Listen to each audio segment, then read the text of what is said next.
Listo. Y eso.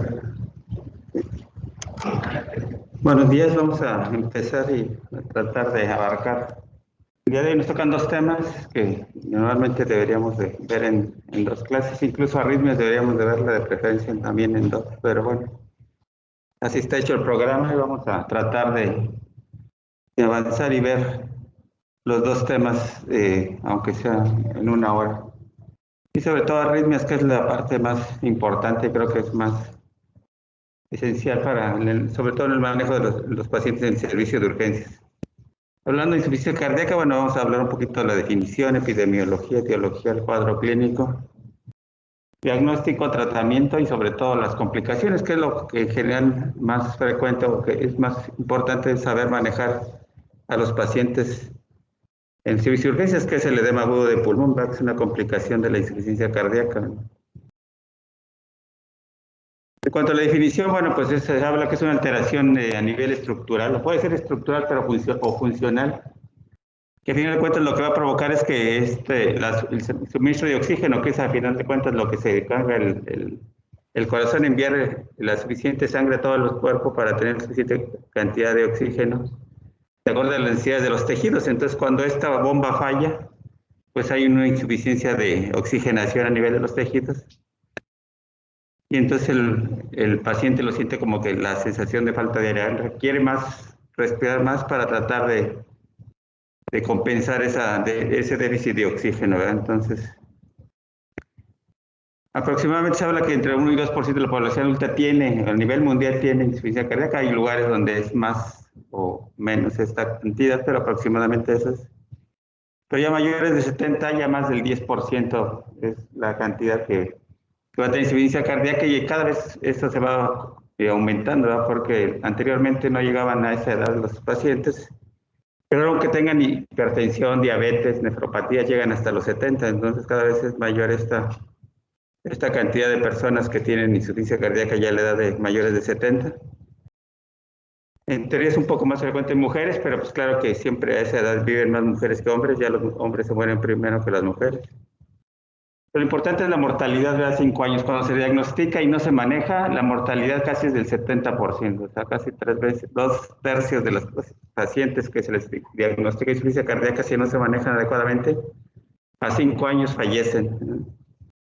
Y es la importancia de iniciar el manejo también, pues va a reducir las hospitalizaciones, ¿verdad? Los pacientes, hasta el 50% de los pacientes se pueden evitar las hospitalizaciones por esta déficit. Ustedes, si ya no saben urgencia en la consulta, pues ven pacientes que llegan con retención hídrica y lo que tienen es insuficiencia cardíaca, y lo que hay que manejarlo, pues eso, inicialmente diurético y algún otro medicamento para tratar de reforzar ese funcionamiento cardíaco, ¿verdad? Entonces, es la importancia de empezar el tratamiento desde que se les diagnostica a los pacientes, ¿verdad? Aunque a veces, o es muy frecuente, sobre todo en nuestros países, que los pacientes, sobre todo los viejitos, no quieren ir a los hospitales a consultarse, ¿verdad? Porque se les hinchan los pies, dicen que es normal, ¿verdad? Entonces, para ellos eso es parte de la edad, como dicen a veces los abuelitos, ¿verdad? En cuanto a etiología, pues hay una pequeña cantidad de factores que pueden provocar insuficiencia cardíaca, ¿verdad? Entonces, es la primera lista, hay otra después de esto.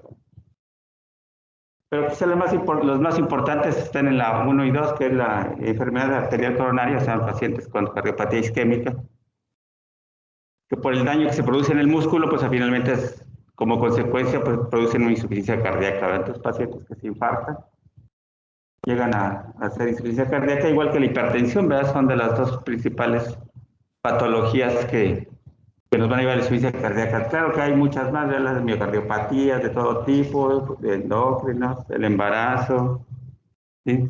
Como les decía, hay otra lista acá pequeña, valvulopatías, enfermedades pericárdicas, endocárdicas.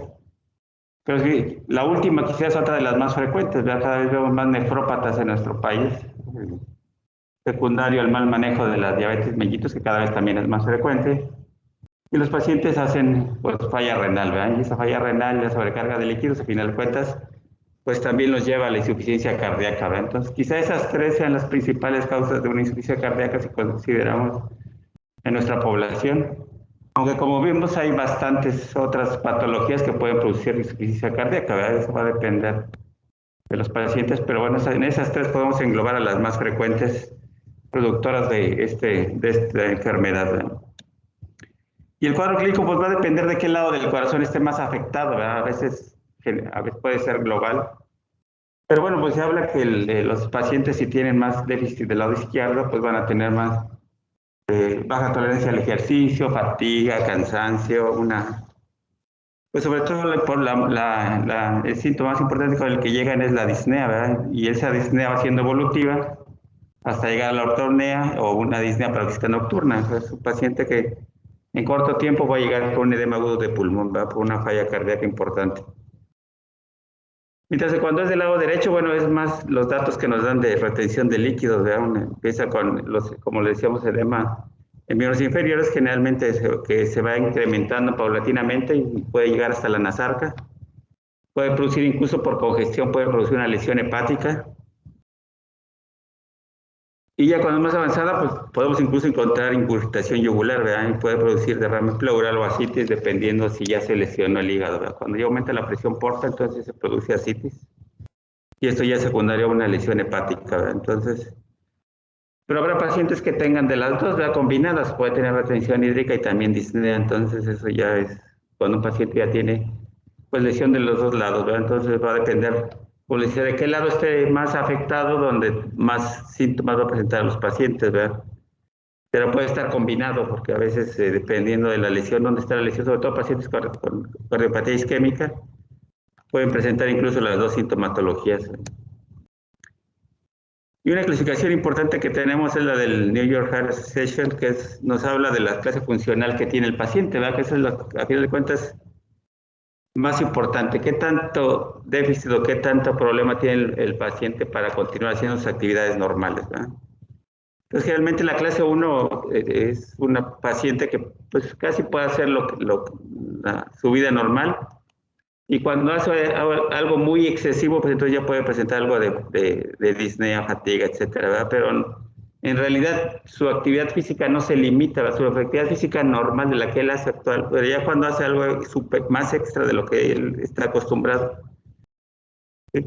Entonces la clase 2 ya tiene ligera limitación, empieza a tener algo de disnea al subir escaleras que antes las podía subir y ahora no puede, etcétera, ¿verdad? Lo que antes podía hacer, ahora ya, sobre todo las partes más importantes, ya las empieza a tener limitación. Para ello, en la clase 3, bueno, pues ya es un paciente, como llamamos, una disnea de medianos esfuerzos, ¿verdad? Que lo podríamos decir. ¿Sí? Paciente que ya cuando hace el esfuerzo mediano, pues ya empieza a tener la sensación de falta de aire, palpitaciones, etcétera. Y ya la clase 4, pues ya es de grandes esfuerzos, ¿verdad? Incluso pacientes que al hablar ya tienen disnea, ¿verdad? No necesitan ni siquiera movilizarse a veces con hablar, con eso les produce disnea. Entonces, un paciente que ya está con incapacidad funcional importante y eso nos sirve porque si el paciente tiene las notas, una clase funcional y ya después con otra clase funcional, pues significa que ha tenido deterioro y el manejo ha sido insuficiente o el manejo es inadecuado o no se está tomando el manejo, ¿verdad? O hay algo que la está descompensando, que es la otra, ¿verdad? Pacientes con falla cardíaca o una infección les puede provocar una descompensación de insuficiencia cardíaca.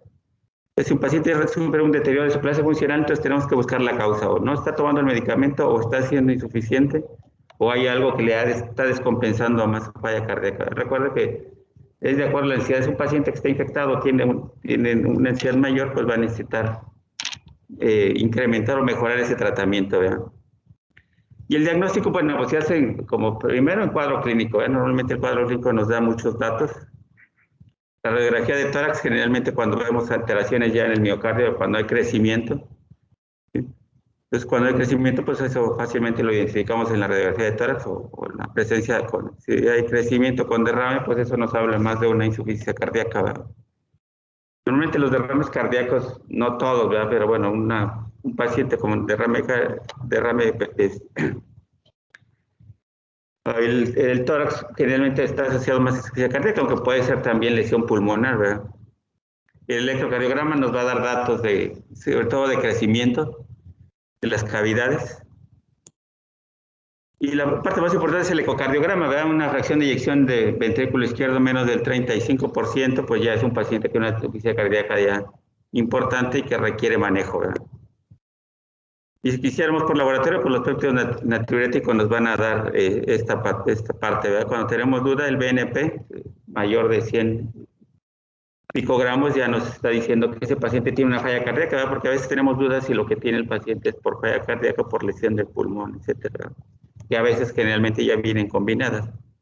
Pero bueno, ese laboratorio nos puede sacar de dudas, ¿verdad? Entonces, y generalmente el ecocardiograma pues también nos va a decir cómo está funcionando sobre todo el ventrículo izquierdo, ¿verdad? Es que es la parte importante que verificamos en cuanto a esto, ¿verdad? La fracción de eyección. Y el manejo, bueno, pues el manejo, si ustedes se dan cuenta, generalmente son medicamentos que utilizamos sobre todo para la hipertensión, pero a dosis menores, ¿verdad? Si ven ahí, por ejemplo, el enalapril 2.5 miligramos, ¿verdad? Generalmente la tableta viene de 10, entonces son dosis pequeñas las que se dan para solamente ayudar a reforzar el funcionamiento cardíaco, ¿verdad? Entonces, y no producir tanto vasodilatación, que al final de cuentas, pues también llegarían a incrementar la falla cardíaca, ¿verdad? Entonces son dosis pequeñas las que se les dan, igual de todos los otros medicamentos, entonces eso le ayuda al corazón a tratar de mejorar su funcionamiento, ¿verdad? Entonces, quizá la parte más importante es el uso de la espironolactona. Se habla, hay incluso estudios donde hablan que el uso de la espironolactona disminuye la mortalidad de los pacientes, ¿verdad?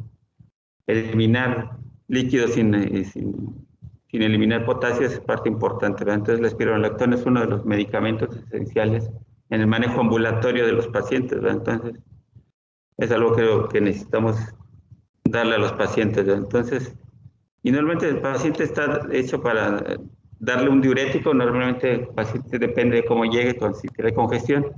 La dioxina únicamente, antes para todos le daban dioxina, ¿verdad? Cualquier paciente que tenía falla cardíaca, dioxina para todos, ¿verdad? Entonces, y era frecuente que llegaran a los servicios de urgencias con intoxicación por digital. Ahora ya está más indicado en pacientes con fibrilación auricular el uso de la digoxina y otros medicamentos que se utilizan cuando ya no, cuando por ejemplo no puedo utilizar beta-bloqueadores, pues bueno, la ibabradina se puede utilizar o un uso de hidralacina con isosorbide cuando no toleran los YECAS o los ARA2, ¿verdad? Se pueden utilizar para sustituir los anteriores. Pero la parte más importante es cómo nos llegan a urgencias, ¿verdad? Cuando nos llegan en fase aguda, ¿verdad? Pues nos pueden llegar con retención hídrica, con algo de disnea. Digo, pero en la fase aguda es la parte importante porque es un paciente que si no atendemos rápidamente, pues es un paciente que puede caer incluso en paro cardíaco. Es el edema agudo de pulmón, ¿verdad? Es un paciente que realmente requiere una disnea súbita. El paciente en teoría estaba bien, en el momento empezó a tener la sensación de falta de aire y el paciente en realidad llega hipoxémico. No tolera el decúbito, nosotros lo queremos acostar para revisarlo y no, el paciente prefiere estar sentado, está polimneico.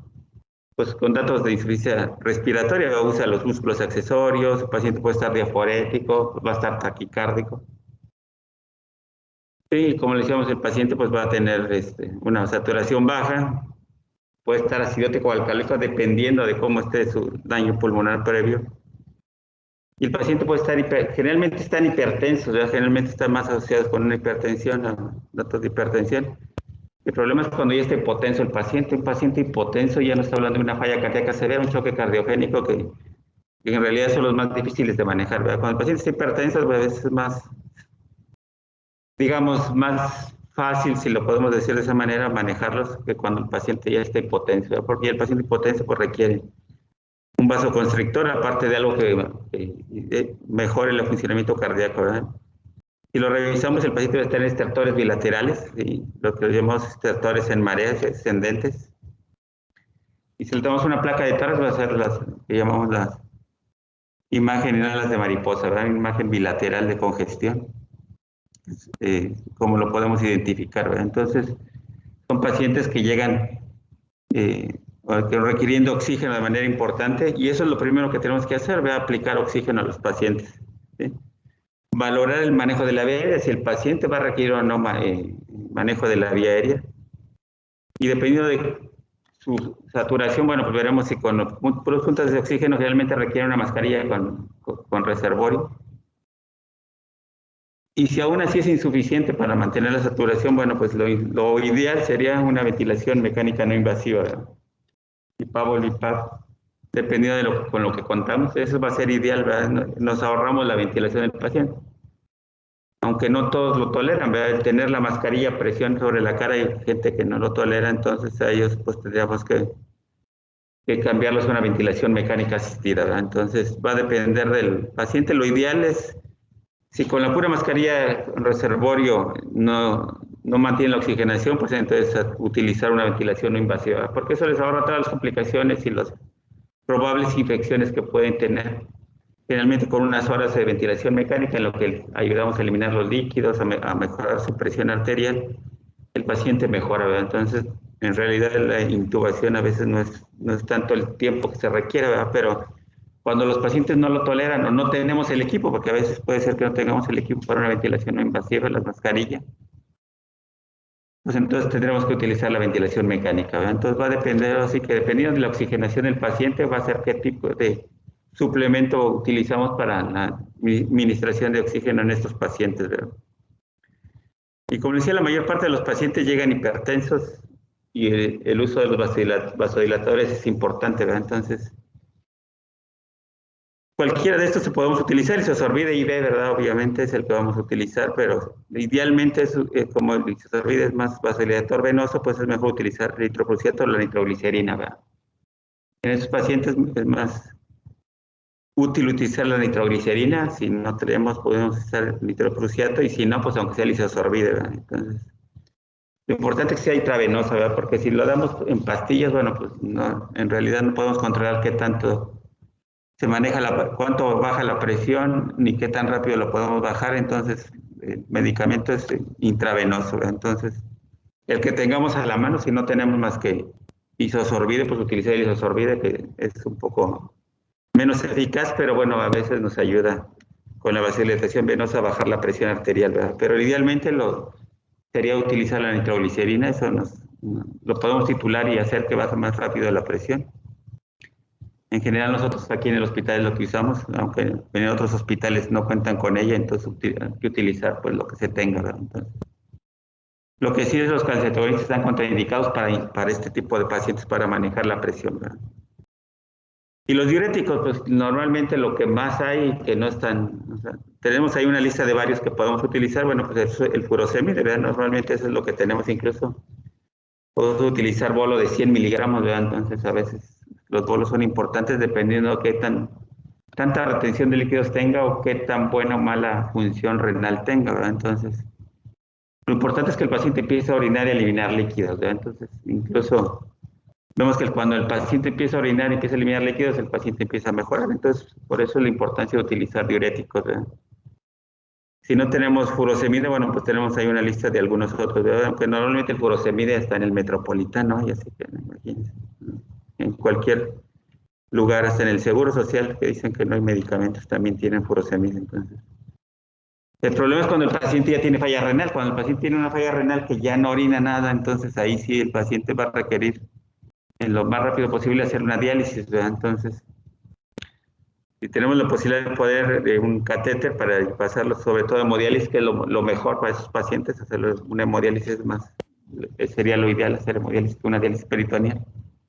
Pero si no tenemos máquinas de hemodiálisis, bueno, pues una diálisis peritoneal también nos va a ayudar, ¿no? Entonces, eso ya va a depender del paciente, ¿verdad? Si tiene o no un buen funcionamiento renal. Y los inotrópicos también nos van a ayudar para mejorar el funcionamiento cardíaco, ¿verdad? Sobre todo la dobutamina es uno de los medicamentos de mayor utilidad. Cuando ya es muy franca la falla cardíaca, pues utilizar algo para ayudar a que se contraiga con más fuerza el miocardio, pues es algo que tenemos que utilizar, y la dobutamina es el medicamento ideal. Y la dopamina tiene algunos problemas a veces porque produce taquicardia, puede producir vasodilatación dependiendo de la dosis que la demos. Pero lo ideal es utilizar dobutamina, ¿verdad? El levosimendan es útil cuando el paciente lo único que tiene es pura falla cardíaca. A veces una falla cardíaca sin ningún otro problema, entonces podemos utilizarlo y solo se utiliza por un tiempo específico. Entonces es más, aunque también es más difícil de conseguir, ¿verdad? Entonces la dobutamina generalmente es lo más que podemos tener en la mayoría de los hospitales, es la de que nos va a ser de mayor utilidad, ¿verdad? El problema es cuando el paciente ya está hipotenso, ¿verdad? Cuando el paciente está hipertenso, les damos vasodilatadores y tenemos buena respuesta. Pero cuando el paciente ya presenta un choque, está hipotenso secundario ya a la falla cardíaca, pues entonces no nada más hay que utilizar dobutamina, también habrá que utilizar una norepinefrina en infusión para poder mantener una buena presión arterial, ¿verdad? Entonces, realmente ya tenemos que poner un catéter central, manejar los un presor y un medicamento que ayuda al funcionamiento cardíaco. Entonces, generalmente ya es un paciente que chocado, ya es un paciente que generalmente le manejamos la vía aérea. Si no podemos tener ventilación no invasiva, pues utilizamos la ventilación invasiva, ¿verdad? Pero es un paciente que ya es más difícil el manejo y la respuesta es más lenta, ¿verdad? Entonces, esos son pacientes ya que llegan con mayor complicación y donde la mortalidad es mucho más alta todavía, ¿verdad? Y bueno, dependiendo de la sintomatología del paciente, bueno, utilizaríamos, si el paciente le produce broncoespasmo, esa falla cardíaca y la retención hídrica, pues utilizar broncodilatador. Si el paciente tiene una arritmia, bueno, pues utilizaríamos antiarrítmicos. Si eso le produce cardiopatía isquémica, pues utilizaríamos otro tipo de medicamentos, ¿verdad? Entonces, va a depender, esos medicamentos van a depender de la sintomatología o la causa que esté produciendo esa insuficiencia cardíaca, ¿verdad? Entonces, pero normalmente lo de inicio, pues, tenemos un diurético, oxígeno y vasodilatador si el paciente está hipertenso, ¿verdad? Y si no, pues un vasoconstrictor. Si ya el paciente se agravó y está chocado, ¿verdad? Entonces, realmente esa es la base del manejo del paciente con un edema agudo de pulmón, ¿verdad? Entonces, es importante sobre todo saber cómo está su presión en el momento que llega el paciente, porque eso nos va a decir qué tal debe ser el manejo y qué tan bien o qué tan mal le puede ir al paciente. Cuando ya el paciente está hipotenso, bueno, la mortalidad es más alta. Y bueno, vamos a pasar las arritmias, que al final de cuentas es quizá la parte más importante, que a veces nos cuesta trabajo manejar las arritmias en urgencias. Porque las arritmias, no hacemos un diagnóstico de precisión, identificamos qué tipo de arritmia es y en base a eso le vamos a dar el manejo, ¿verdad? A veces no sabemos exactamente qué tipo de arritmia es, ¿verdad? Porque en urgencias no hay que hacer el diagnóstico, hay que identificar la arritmia y identificando la arritmia, dependiendo de si trae datos que sugieran un manejo de urgencia, tenemos que dar el manejo desde el momento que llega el paciente, ¿verdad? Entonces, generalmente, pues eso está produciendo alteraciones en el sistema de conducción, es lo que produce las arritmias finalmente, ¿verdad? Normalmente cuando el estímulo se produce en el nodo sinusal y viaja a través del sistema de conducción normal, pues no hay ningún problema para la producción. Pero cuando hay algo que altera este sistema de conducción, bueno, pues entonces ya empieza a producir las arritmias, ¿verdad? Entonces, esos arritmias se pueden producir ya sea por alteraciones en el impulso, en la formación del impulso, o bien por alteraciones en la conducción, ¿verdad? Porque el sitio de donde está produciendo el impulso cardíaco está distinto al normal, distinto del seno. Hay alteraciones en el automatismo o la presencia de pospotenciales, ya sean precoces o tardíos. Van a producir esas alteraciones, la fibrilación auricular, etcétera. Entonces, o vienen trastornos en la conducción, ¿verdad? Generalmente el mecanismo de reentrada es la parte más importante que nos va a producir estas alteraciones del ritmo, ¿verdad? Entonces, cuando hay trastornos en la formación del impulso, entonces hay alteraciones en el automatismo, entonces eso nos va a llegar a producir las arritmias, sobre todo pacientes con ritmos lentos, ¿verdad? Entonces las bradicardias. Cuando hay alteraciones de esto, nos va a producir este tipo, cuando está distinto el sitio donde se produce el impulso, ¿verdad? A veces cuando el impulso sale de los ventrículos, pues generalmente es un paciente que cursa con bradicardias, ¿verdad? Mientras que el fenómeno de reentrada está más relacionado con las taquicardias, ¿verdad? Es los pacientes que tienen un asa anómalo de conducción, que generalmente a una velocidad normal está bloqueado, pero a veces hay un fenómeno de reentrada, o sea, de la parte del ventrículo regresa hacia la aurícula y entonces se produce el famoso círculo ahí, que va a producir las taquicardias paroxísticas, ¿verdad? Por eso se llama fenómeno de reentrada. Normalmente está bloqueada en el sentido hacia abajo, como decimos nosotros, pero a veces asciende el estímulo hacia otra vez hacia las aurículas y entonces se produce un círculo, ¿verdad? Entonces, es cuando los pacientes presentan las taquicardias paroxísticas, ¿verdad? Entonces, aquí normalmente en urgencias lo que hay que hacer es conectar al paciente al monitor, ¿verdad? Más que ver el electrocardiograma, tenemos que conectar el monitor al paciente para ver cómo está esa alteración del ritmo, ¿verdad? Y aquí no es como el electro que tenemos que ponerle de dos, ¿no? Vamos a ver donde mejor podamos ver la onda P, si es que tiene onda P, ¿verdad? Entonces, en la derivación donde veamos mejor la onda P, ahí es donde vamos a poner nuestro monitor. Donde veamos muy bien, el mejor posible el QRS, ¿verdad? Porque aparte el monitor lo debe detectar para a veces dar las cardioversiones. Y como le decíamos, vamos a identificar ritmos, no vamos a hacer diagnósticos. Está bradicárdico, está taquicárdico, tiene un ritmo sinusal. Bueno, a veces podemos ver que tiene ritmo sinusal, pero es importante, sobre todo, cuidar los artefactos, ¿verdad? Porque a veces el paciente se quita una de las derivaciones y parece que el paciente tiene alteraciones del ritmo, ¿verdad? Entonces, y la importancia, ¿verdad? Aquí estamos tratando al paciente, no al monitor, porque a veces el monitor vemos que hay un trazo y resulta que el paciente no tiene pulsos, ¿verdad? Entonces es bien importante verificar siempre que lo que vemos en el monitor también esté dando la misma cantidad de pulsos en el paciente, ¿verdad? Entonces, porque a veces vemos trazos en el monitor y pensamos que el paciente ya salió de... Por ejemplo, el paciente es con paro inicialmente, que vemos trazo y resulta que el paciente no tiene pulso, está actividad eléctrica sin pulso, ¿verdad? Es muy importante tratar... Estamos tratando al paciente, no tratamos al monitor, ¿verdad?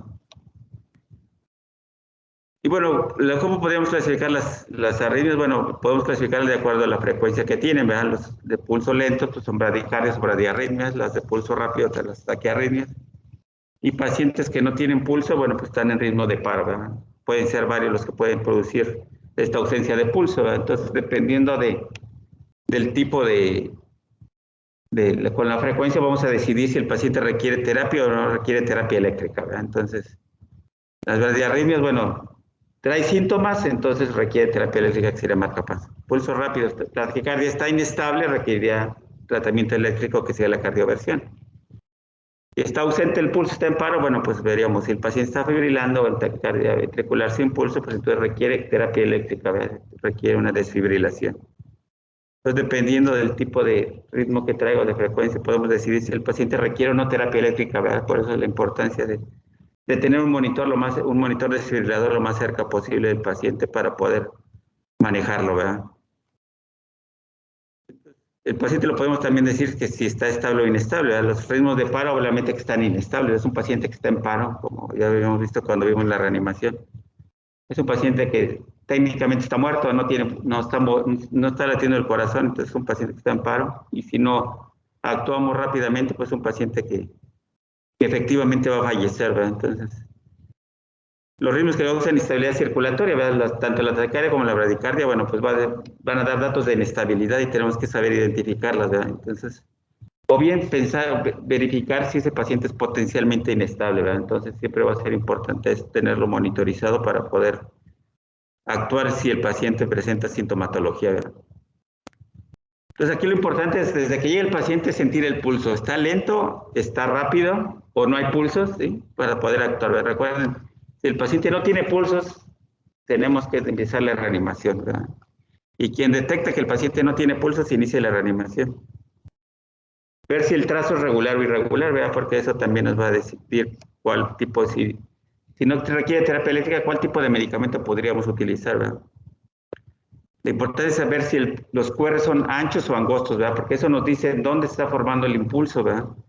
Normalmente cuando está arriba el impulso en las aurículas, bueno, pues vemos unos complejos angostos, ¿verdad? Y anchos lo vamos a manejar como ventriculares, aunque no todos los complejos anchos son ventriculares. En este tipo de pacientes, todo el paciente que tenga complejo ancho es ventricular hasta no demostrar lo contrario, ¿verdad? ¿Hay onda P o no hay onda P? Y el tiempo, ¿verdad? Sobre todo en la fibrilación, tiene más o menos de 48 horas porque eso nos va a poder decir si podemos hacer una cardioversión en urgencias, ¿verdad? Cardioversión eléctrica. Si tiene más de 48 horas, el paciente de preferencia sabrá que anticoagularlo antes de hacer una cardioversión, porque generalmente la fibrilación auricular produce éstasis en las aurículas y puede provocar coagulitos ahí. Que si los reconvertimos a un ritmo sinusal, pues esos coágulos se convierten esos trombos se convierten en émbolos y viajan y van a producir o una tromboembolia pulmonar o un evento vascular cerebral isquémico en el cerebro, ¿verdad? Entonces, por eso es importante identificar o tratar de identificar cuánto tiempo tiene de evolución, sobre todo en la fibrilación auricular. Y buscar datos de estabilidad o inestabilidad, ¿verdad? Los datos de bajo gasto, dolor torácico y alteración de estado de alerta nos hablan de que el paciente está inestable, ¿verdad? Si el paciente por la arritmia está produciendo dolor torácico, su paciente está produciendo cardiopatía isquémica, entonces tenemos que revertir esa arritmia lo más pronto posible, ¿verdad? Igual si el paciente está chocado, está hipotenso, ¿no? Está con datos de bajo gasto, está frío, llenado capilar lento, entonces un paciente que está chocado, entonces un paciente que también requiere manejo lo más pronto posible de esa arritmia, ¿verdad? O bien ya cuando hay alteración del estado de alerta, ese corazón ya no está mandando la cantidad de sangre suficiente para irrigar el cerebro, también son datos de inestabilidad, ¿verdad? Entonces esos son los datos que nos hablan de que el paciente está inestable y requiere manejo lo más pronto posible, generalmente manejo eléctrico, ¿verdad? Sobre todo, por ejemplo, las taquicardias, hacer cardioversión eléctrica. Entre más rápido revirtamos la taquicardia, más rápido mejoramos al paciente o evitamos un infarto cerebral, un infarto cardíaco, etcétera. Entonces, importante de identificar si el paciente está estable o inestable, ¿verdad? Entonces, la parte del tiempo, la parte importante será si el paciente está estable o está inestable, y eso nos va a decir qué tipo de tratamiento requiere el paciente, ¿verdad? Y como les decía, como veamos el QRS, vamos a saber de dónde viene el estímulo, ¿verdad? Si los pacientes tienen un complejo angosto, son supraventriculares, o sea, el estímulo tiene que iniciar en aurículas y viajar por el sistema de conducción hacia los ventrículos de manera normal, y eso produce los complejos angostos, ¿verdad? Pero cuando los complejos ya son anchos, entonces ya los llamamos que son ventriculares, ¿verdad? Entonces, a veces son supraventriculares y tienen un bloqueo de rama o algo que les altera la conducción, y entonces podemos ver complejos anchos y que no son de origen ventricular. Pero cuando estamos en una situación de urgencia, todo el complejo ancho es un paciente que tiene una alteración o de origen ventricular y lo vamos a manejar como tal, ¿verdad? Entonces, de los ritmos de paro, bueno, pues quizá la fibrilación ventricular es la más frecuente y sobre todo la que más rápido podemos revertir paciente en paro cardíaco. ¿Sí? Realmente es un paciente que no tiene ningún trazo, o sea, no podemos identificar ningún complejo, ¿verdad? Entonces, y no tiene pulsos, pues es un paciente que está fibrilando, ¿verdad? Es un paciente que requiere desfibrilación lo más pronto posible. Entonces, es importante revertirlo lo más rápido que se pueda, ¿verdad? O una taquicardia ventricular sin pulso, como le decía en la clase pasada. Técnicamente, esa sería una actividad eléctrica sin pulso, ¿verdad? Porque al final de cuentas tiene actividad eléctrica y no tiene pulso. Pero esa es la única actividad eléctrica que se desfibrila. Actividad eléctrica sin pulso, ¿verdad? Taquicardia ventricular sin pulso. Entonces, cualquiera de estas dos requiere terapia eléctrica. ¿Cuál es la terapia eléctrica? Pues la desfibrilación. Mientras que la asistolia, aquí lo importante es identificar si de veras el paciente está en asistolia, ¿verdad? Porque como se han dado cuenta, cuando ustedes prenden un monitor, normalmente el monitor enciende en palas o paletas, dependiendo de cómo esté ahí. ¿Por qué encienden palas? Porque es lo más rápido que nosotros tenemos para poder revisar al paciente. Si ustedes lo prenden, agarran las palas y sin necesidad de ponerle los parches, los cables y demás, le ponen las palas en el pecho del paciente y pueden identificar el ritmo que trae. Por eso siempre encienden palas, ¿verdad? Esa es la manera más rápida de revisar a un paciente. Pero si el paciente ya lo monitorizamos, le ponemos electrodos, etcétera, a veces el paciente se zafa uno de ellos y pensamos que el paciente está en asistolia. Entonces es importante identificar que el paciente está en asistolia verdadera, ¿verdad? Entonces cuando vemos un ritmo donde no hay más que una línea isoeléctrica, tenemos que verificar que esté bien conectado el paciente, que deberá estar una buena derivación o no esté en palas, y entonces decir que entonces si el paciente está en asistolia lo manejamos como tal, ¿verdad? Pues si el paciente llega a decir, está en actividad eléctrica sin pulso, bueno, pues normalmente son ritmos lentos, ¿verdad? Pero a veces puede ser que tenga ritmo rápido, o está taquicárdico por una hipovolemia, el paciente está taquicárdico y no hay suficiente cantidad de sangre en los vasos para poder dar pulsos o para dar una presión. Entonces lo manejamos como de actividad eléctrica sin pulso, ¿verdad? Donde hay que buscar las H y las T junto con la sistolia, y para eso decidir qué tipo de tratamiento le podemos dar, ¿verdad? Entonces, cualquier ritmo excepto la taquicardia ventricular sin pulsos lo consideramos actividad eléctrica sin pulso, ¿verdad? Entonces, podemos ver trazo en el monitor, pero el paciente no tiene pulsos, ¿verdad? Entonces, por eso le decíamos, no estamos tratando el monitor, estamos tratando al paciente. Entonces ya cuando son ritmos lentos, pues es un paciente que pronto va a caer en asistolia, ¿verdad? Entonces, y a final de cuentas, pues el paciente si no tiene pulsos, pues prácticamente es un paciente que en corto tiempo va a ser asistolia y va a fallecer, ¿verdad? Entonces, como hemos visto en la clase anterior, pues lo importante es la reanimación básica, ¿verdad? Empezar, no tiene pulsos, empezamos con presiones, si tenemos con qué manejamos la vía aérea y sobre todo decidir, el paciente requiere terapia eléctrica, es lo más importante, requiere desfibrilación, por lo que necesitamos un monitor o un monitor, un desfibrilador automático externo, ¿verdad? Y mientras, bueno, pues le damos compresiones, ¿verdad? Y sobre todo identificar las H y las T si el paciente está en asistolia o en actividad eléctrica sin pulso, ¿verdad? Porque si está fibrilando el paciente, lo que requiere es desfibrilarlo lo más pronto posible, ¿verdad? Hasta revertir esa fibrilación. Y los ritmos que no son de paro, bueno, pues los dividimos en dos, ¿verdad? Los ritmos lentos y los rápidos, ¿verdad? En cuanto a los ritmos lentos, bueno, pues, obviamente es una bradicardia. Normalmente, o sea, de acuerdo a la literatura, una frecuencia menor de 60 es un paciente bradicárdico, ¿verdad? Pero aquí lo más importante es saber, ¿el paciente tiene síntomas? Habrá pacientes que tienen una frecuencia cardíaca lenta por los medicamentos y a lo mejor no tiene síntomas, ¿verdad? Pacientes que toman betabloqueadores pueden estar con frecuencias menores de 60 y no tienen ninguna sintomatología, ¿verdad? O los pacientes jóvenes que son deportistas de alto rendimiento pueden tener frecuencias cardíacas lentas y no tener ninguna sintomatología. Entonces, esos pacientes no requieren un manejo urgente de la bradicardia, sino buscar la causa, identificar la causa y tratar en base a eso si le vamos a dar algún manejo o no, ¿verdad? Entonces, frecuencias lentas va a depender, bueno, hay que buscar la onda P. Si hay onda P, bueno, pues entonces es una bradicardia sinusal. Si no hay onda P, bueno, pues le concedemos una bradicardia y la manejamos como tal. ¿Tiene síntomas? Si el paciente tiene síntomas, requiere terapia eléctrica. ¿Cuál es la terapia eléctrica? El marcapaso. ¿Sí? Si no tenemos marcapaso, bueno, pues podremos iniciar con dopamina o adrenalina en infusión para tratar de aumentar esa frecuencia cardíaca, ¿verdad?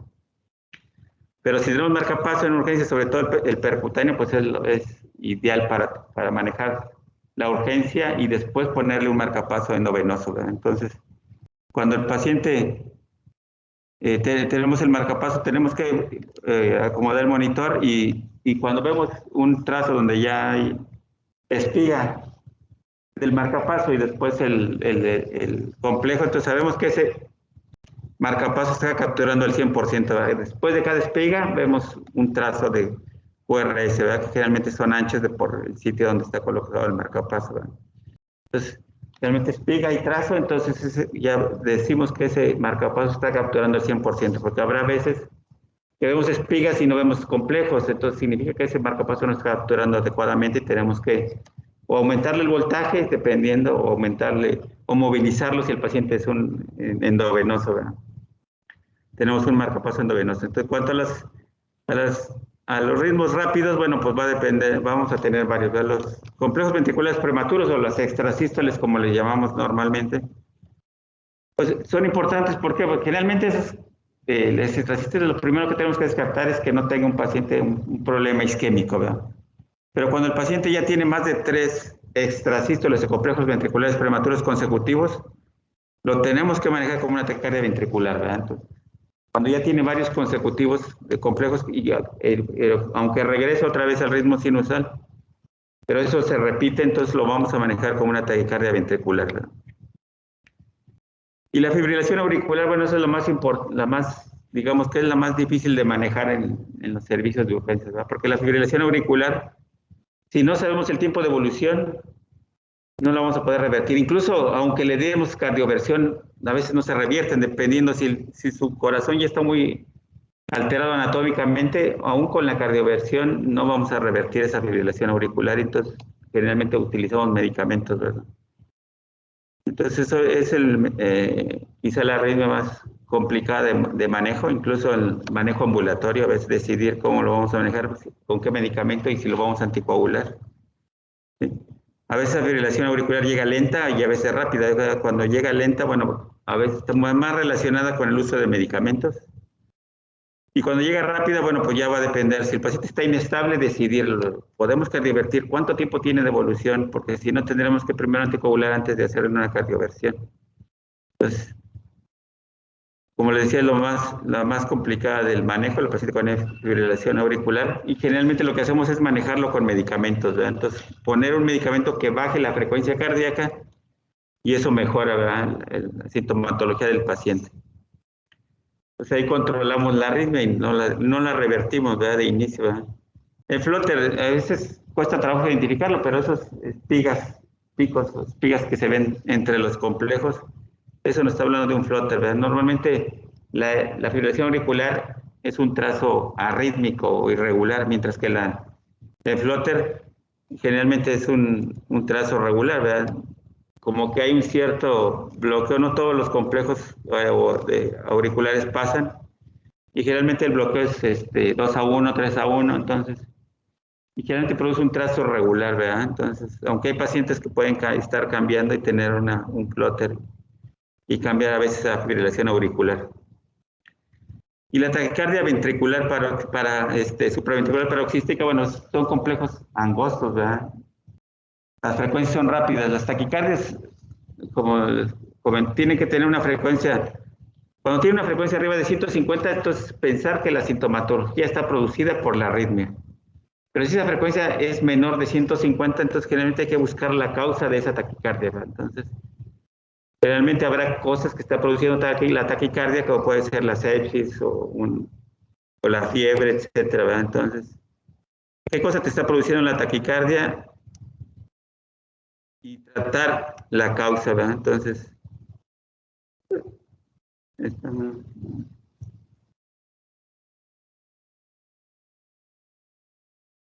el manejo va a depender si el paciente está estable o inestable, ¿verdad? Si el paciente está estable, le podemos dar maniobras vagales y utilizar la adenosina, que es el medicamento inicial, ¿verdad? O si no tenemos adenosina o no funcionó, entonces utilizamos betabloqueadores o calcio antagonistas, ¿verdad? Recuerden que la adenosina se utiliza, hay que ponerla en bolo, ¿verdad? Porque es un bolo verdadero, ese no es bolo de 1 minuto, 2 minutos, un bolo es un bolo, ¿verdad? Entonces, tenemos que pasar lo más pronto posible y ponerle líquido para empujarla, porque la vida media de la adenosina es muy corta, entonces tenemos que saber manejar ese tipo de medicamentos, ¿verdad?, para que tenga efecto, porque si no, no nos va a tener efecto.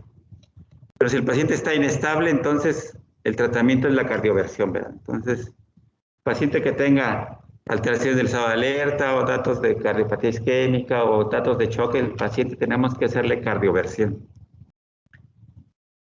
Igual que la taquicardia ventricular, o sea, frecuencias de 150 o más, consideramos que ese paciente requiere manejo de la taquicardia o manejo de la arritmia, ¿verdad? Entonces, habrá que buscar si el ritmo es regular o irregular, ¿verdad?, para ver si es una taquicardia ventricular monomórfica o polimórfica.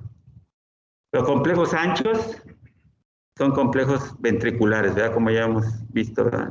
Que normalmente no vamos a ver ondas PES, o cuando vemos, como les decíamos, más de 3 complejos ventriculares prematuros continuos, ¿verdad? Son taquicardias ventriculares que habrá que manejar. Pues otra vez, ¿el paciente está estable o está inestable? Si el paciente está inestable, requiere terapia eléctrica, ¿verdad? Si el paciente está estable, es un paciente que pronto se va a inestabilizar, entonces tenemos que dar tratamiento con medicamento, ¿verdad?, aunque el paciente esté estable. Entonces, ya está indicado utilizar la adenosina porque hay, como les decía, ocasiones en que el paciente tiene una taquicardia, es de origen supraventricular, aunque nosotros la veamos los complejos anchos, porque puede tener un bloqueo de rama o alguna otra alteración que produce esos complejos anchos, entonces podemos utilizar la adenosina. Y si no tenemos, y si no, la miodarona, que es otro de los medicamentos que podemos utilizar, ¿verdad?, que son los que tenemos en urgencias. Cualquiera de los dos nos va a hacer que esa frecuencia cardíaca disminuya. Pero si el paciente está inestable, bueno, pues lo que hay que hacer es darle cardioversión al paciente, ¿verdad? Entonces, la cardioversión, el tratamiento, la terapia eléctrica en este tipo de pacientes es la cardioversión, ¿verdad? Para eso va a ser importante que conozcamos nuestro monitor. Si no conocemos nuestro monitor, no vamos a poder ponerlo con el botón donde dice sincrónico, ¿verdad?, porque eso es lo que tenemos que buscar. El botón donde se cambia a sincrónico o asincrónico, ¿verdad? Y normalmente cuando hacemos eso, cuando vemos los complejos, vamos a ver una señal, algo que está señalando en las R's es el sitio donde va a dar la descarga, ¿verdad? En este caso son puntos, a veces son flechitas, a veces son rayas entrecortadas, Pero siempre hay algo que nos marca las R's porque es el sitio donde va a dar la descarga, ¿verdad? Y aparece de la leyenda, ¿verdad? Que está sincrónico el monitor. Y eso nos asegura que el paciente va a recibir una cardioversión y una desfibrilación, ¿verdad? Entonces, es importante conocer nuestro monitor para poder hacer la cardioversión, ¿verdad? Entonces, esa es la parte importante de conocerlo, ¿verdad? Y también existen los bloqueos, ¿verdad? Los bloqueos generalmente va a depender de qué síntomas tenga y qué frecuencia tenga para ver si lo manejamos, ¿verdad? Normalmente los primeros bloqueos, el bloqueo de primer grado generalmente está más relacionado con alteraciones en la anatomía del paciente.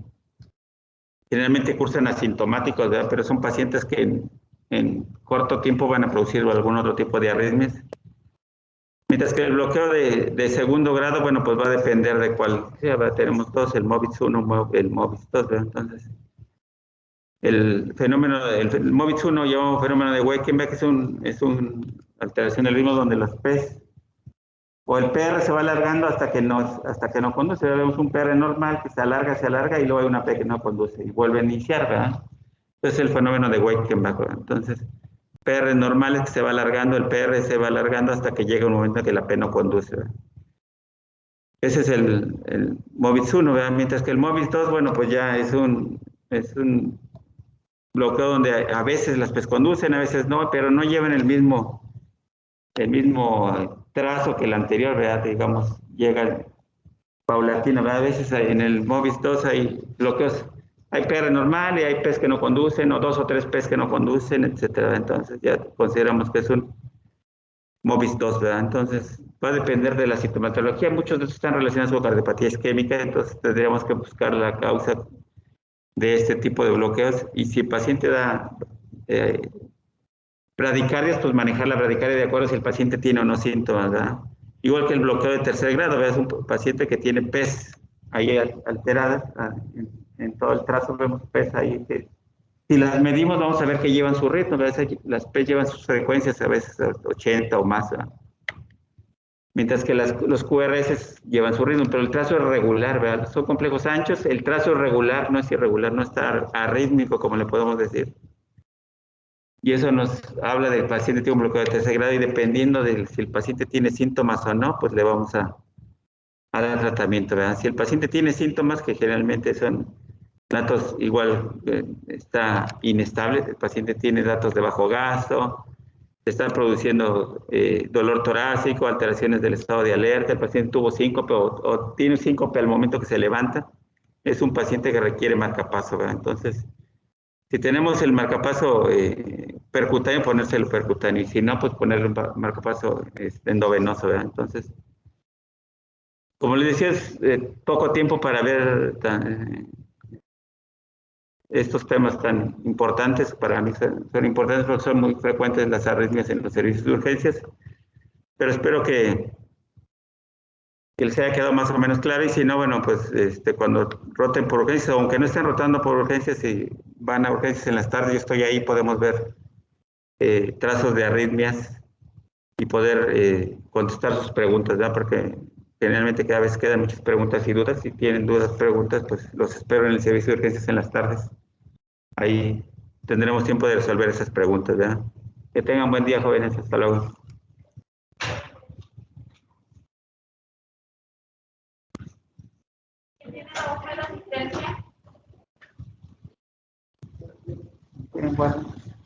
Guárdala para llevarme la memoria, porque no la